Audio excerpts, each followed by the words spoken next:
Hello everyone welcome to my YouTube channel. आशा करछि समस्ते भल थिबो। आज आम हिस्ट्री रो फर्स्ट चैप्टर पढ़िबा जोटा कि हमर भारतीय जातीय आंदोलन रे गांधी को आविर्भाव। तो वीडियो को कंप्लीट देखिबो मुंती पार्ट बाय पार्ट सीरीज हिसाब रे आनिबी एवं चैप्टर को कंप्लीट करिबी। तो चलते वीडियो को स्टार्ट करिबा। पृथ्वी इतिहास पृष्ठारे जो केते जन विशिष्ट व्यक्ति नाम उल्लेख अच्छी से महात्मा गांधी अन्यतम। जातिर पिता महात्मा गांधी केवल भारत इतिहास रे नुहे समग्र विश्व रे जने जननायक भाव में परिचित। हाँ गोटे कथा मु तुमको जहाँ जहाँ कहबी जोटा इम्पोर्टाट ताको तुमे निहाती खातार नोट बन रखिबो एवं एग्जाम टाइम ता निहाती हेल्प करिवो। तो मु तुमको कहबी केमती कोन नोट्स बना हबो। तो एबे मु कंप्लीट वीडियो पढ़े दउची तापर ता सहित मु कहबी कोन कोन इम्पोर्टाट ताको तुमे बही रे अंडरलाइन कर दबो। ठीक अछि चलो वीडियो को स्टार्ट करिया। भारतीय राजनीति रे महात्मा गांधी को प्रवेश भारतीय स्वाधीनता संग्राम रे एक नूतन अध्याय सृष्टि करथिला। एही महान पुरुषों पूरा नाम थिला मोहनदास करमचंद गांधी। या तो समस्त जानिथिबो महात्मा गांधी को पूरा नाम कोन थिला मोहनदास करमचंद गांधी। से 1869 ख्रीष्टाब्द अक्टोबर मास 2 तारीख गुजरात रो पोरबंदर नामक एक स्थान रे जन्मग्रहण करथिले। महात्मा गांधी 1869 मसीहा ख्रीष्टाब्द अक्टोबर मास 2 तारीख रे गुजरात रो पोरबंदर नामक स्थान रे जन्मग्रहण करथिले। या को तुम नोट बने दबो अंडरलाइन जदि जो माने बही पाखर अछि या को अंडरलाइन कर दियो। 1882 ख्रीष्टाब्द से कस्तूरबा को विवाह करथिले। से कस्तूरबा के विवाह करथिले 1882 ख्रीष्टाब्द रे। पिला माने प्रायतः ए तुमे जानिछो कि बॉक्स को नजर पकांतिनी किंतु क्वेश्चन प्रायतः एइठु ही पचारि तेणु करी कोनोसी जिंस को छाड़िबनी जहा बही सब को पढ़िथिबो। कस्तूरबा को समस्त श्रद्धारे बा बोली संबोधन करुथिले। गांधीजी को समस्त राजनैतिक कार्यकलाप से सहित रोथिले एवं बहु थर बंदी होइथिले। कस्तूरबा को समस्त श्रद्धारे कौन डाकुथिले ना बा संबोधन करुथिले। जेहेतु से गांधीजी को राजनैतिक कार्यकलाप से सहित रोथिले तो तांको अनेक थर बंदी करा जायतिला। 1888 अक्टोबर मासरे गांधीजी बारिस्टरी पढ़िया पई इंग्लैंड यात्रा कले। देख एग्जाम रे क्वेश्चन केंते आसीबो मन कर कहिथिबो गांधीजी बारिस्टरी पढ़िया पई लंदन केबे यात्रा कले। तो ऑप्शन देथिबो 1888 1891 1869 1882 एमते ऑप्शन देथिबो। तो कोन आंसर कोन हो 1888 सेफ्टी क्वेश्चन आसीबो। तनु करी प्रत्येक मसिया को प्रथमे मसिया लिखि देला मन करो 1888 तापर लिखिबो कोन हेतिला ना हमरो गांधीजी इंग्लैंड जाइथिले कोन हेतिले इंग्लैंड जाइथिले कोन पई बारिस्टर पढ़िया पई एटी कोन पई जाइथिले ताको लिखि दबो। पुनी मसिया लिखिबो 1891 पुनी कोन हेतिला एमति लिखिबो ताहले मन रखिया पई सुविधा हबो।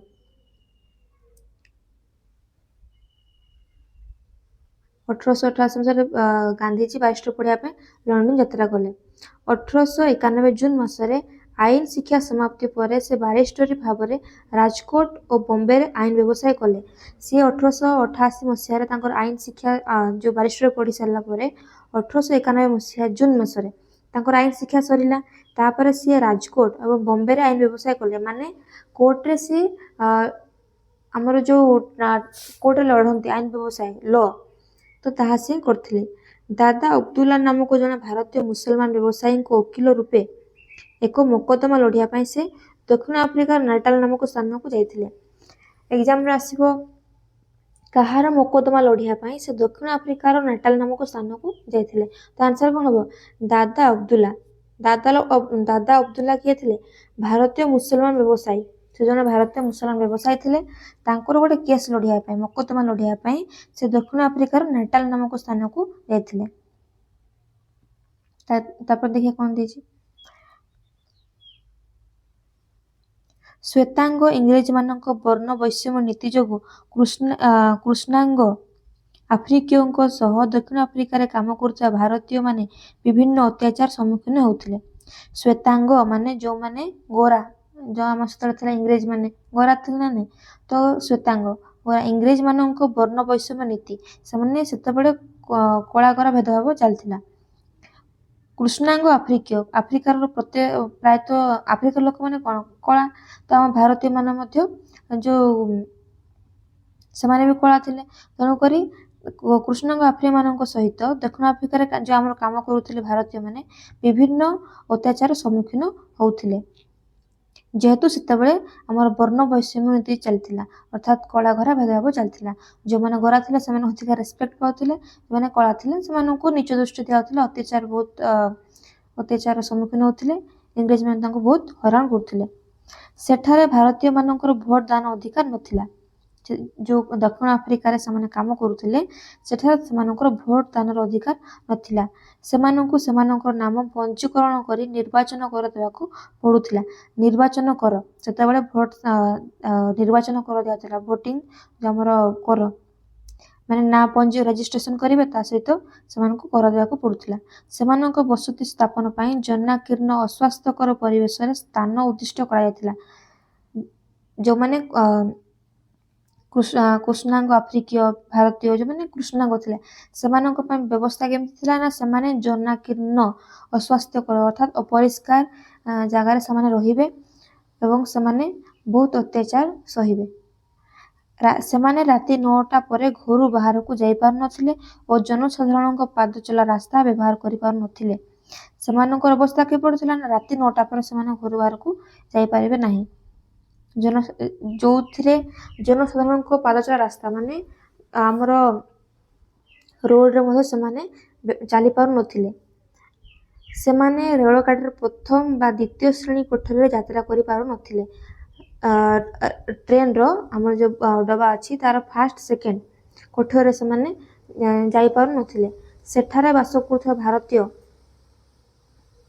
भारतीय व्यवसायी बणिक जहाज मालिक श्रमिकों को श्वेतांग माने कुली बोली संबोधन करुथिले और निज दृष्टि देखुथिले एटा मध्ये इम्पोर्टेंट एग्जाम रे आसीबो जे व्यवसायी भारतीय व्यवसायी बणिक जहाज मालिक श्रमिकों को श्वेतांग माने जो माने गोरा थिले से माने कोनटा कहथिले ना कुली बोली संबोधन करुथिले एवं निज दृष्टि देखुथिले गांधीजी को कचेरी भितरे पगड़ी काढि देबाकू कहा जायतिला गांधीजी को थरे जो कचेरी भितरे पगड़ी काढि देबाकू कहा जायतिला कचेरी माने कोर्ट भितरे थरे से राति 9टा रे पादचला रास्ता रे चालुथिबारु पुलिस आक्रमणर शिकार होइथिले जेहेतु हम राति 9टा परे सेतेबेले राति 9टा परे पादचला रास्ता माने रास्ता रे माने कहीं जाई परिबे नाही तो जेहेतु महात्मा गांधी पादचला रास्ता व्यवहार करथिले राति 9टा परे तनकरी पुलिस आक्रमणर शिकार होइथिले समस्त होटेल तांकू रहिबा को कोठरी देबा पे मना कर देथिले तांकू रहिया पे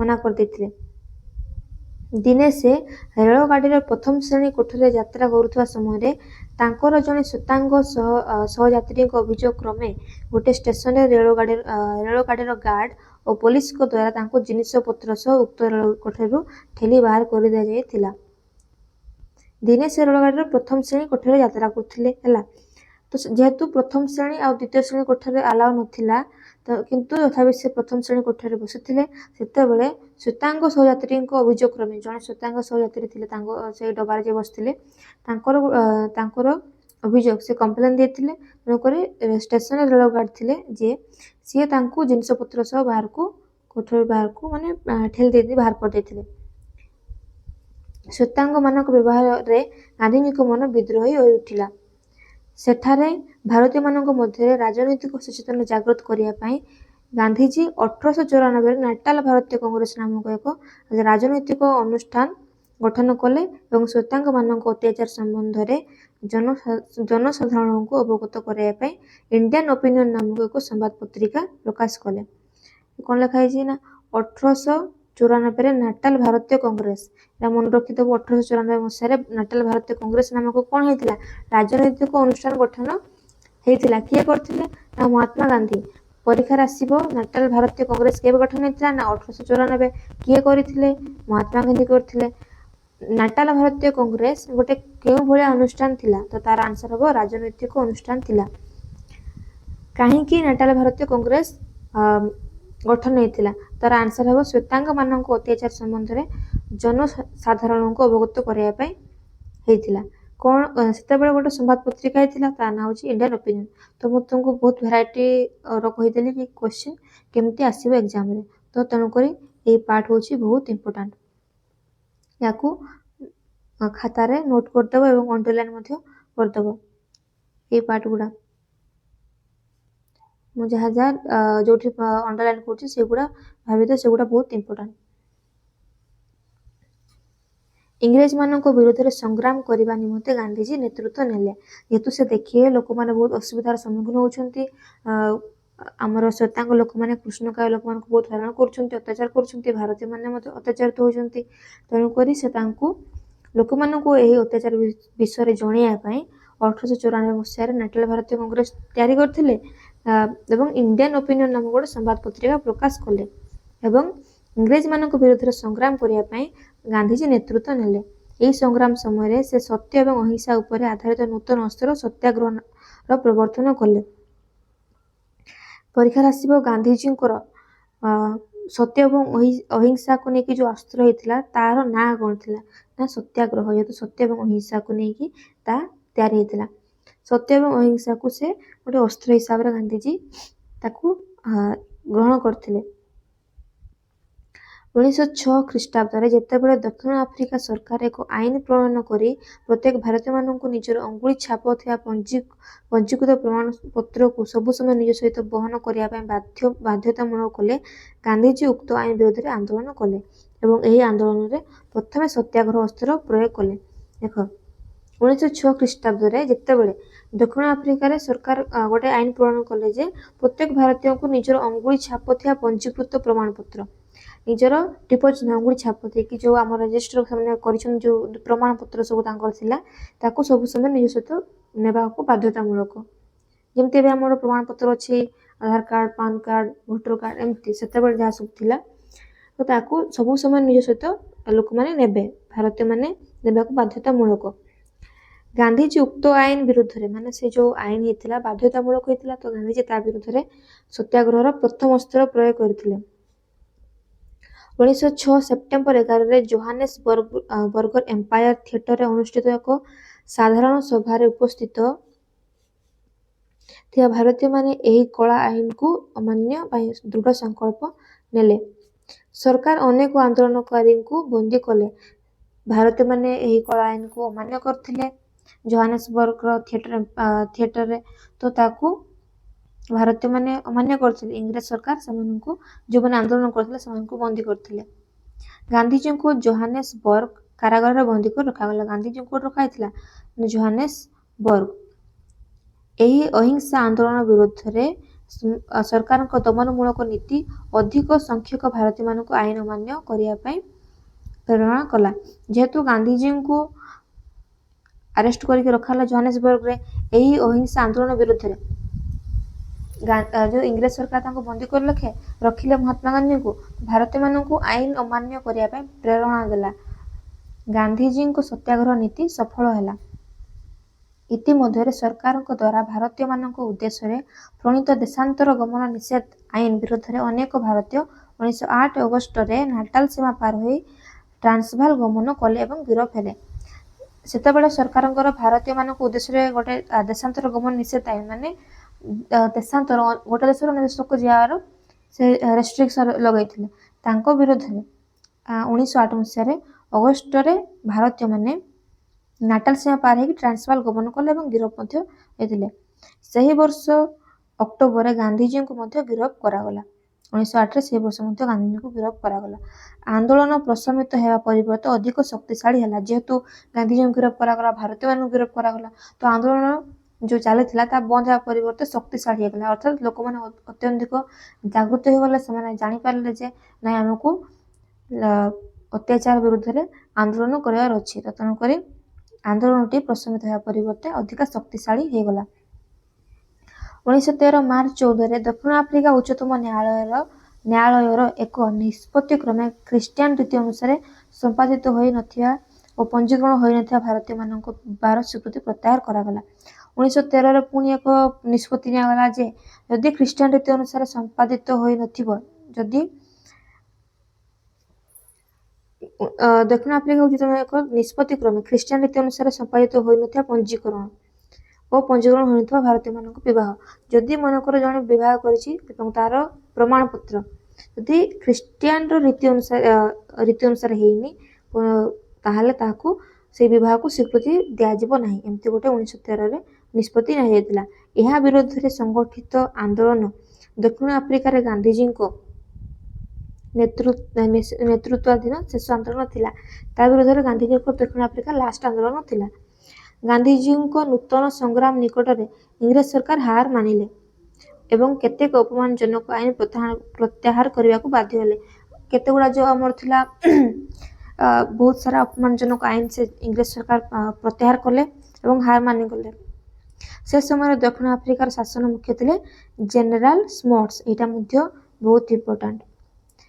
ସେ ପରୀକ୍ଷାରେ ପଚାରିବ ଯେତେବେଳେ ମହାତ୍ମା ଗାନ୍ଧୀ ଦକ୍ଷିଣ ଆଫ୍ରିକାରେ ଥିଲେ ସେତେବେଳେ ଦକ୍ଷିଣ ଆଫ୍ରିକାର ଶାସନ ମୁଖ୍ୟ କିଏ ଥିଲେ ନା ଜେନେରାଲ ସ୍ମଟ୍ସ। ଏହାକୁ ମଧ୍ୟ ମନେ ରଖିବ। ତ ଆଜି ପାଇଁ ଏତିକି। ନେକ୍ସଟ ଭିଡ଼ିଓରେ ଆମେ ଯାହା ସବୁ ରହିଲା ତାକୁ ଆମେ ପଢ଼ିବା। ଯାହା ସବୁ ଡାଉଟ୍ ଅଛି ତାକୁ ମୋତେ କମେଣ୍ଟ ସେକ୍ସନରେ ପଚାରିବ ଏବଂ ଏହାକୁ ଦୟାକରି ପ୍ଲିଜ୍ ଏହାକୁ ଖାତାରେ ନୋଟ୍ ବନେଇଦେବ ଏବଂ ଅଣ୍ଡରଲାଇନ୍ ବହିକୁ କରିବ। 3-4 ଥର ପଢ଼ିବ, ନିହାତି ନୋଟ୍ ହୋଇଯିବ। ମସିହା ଗୁଡ଼ାକୁ ଖାତାରେ ନୋଟ୍ ଡାଉନ୍ କରିବ ଏବଂ କ'ଣ ହେଇଥିଲା ସେ ମସିହାରେ ତାକୁ ମଧ୍ୟ ନୋଟ୍ ଡାଉନ୍ କରିବ। ତ ଯାହା ଡାଉଟ୍ ଅଛି ପଚାରିବ। ରହୁଛି।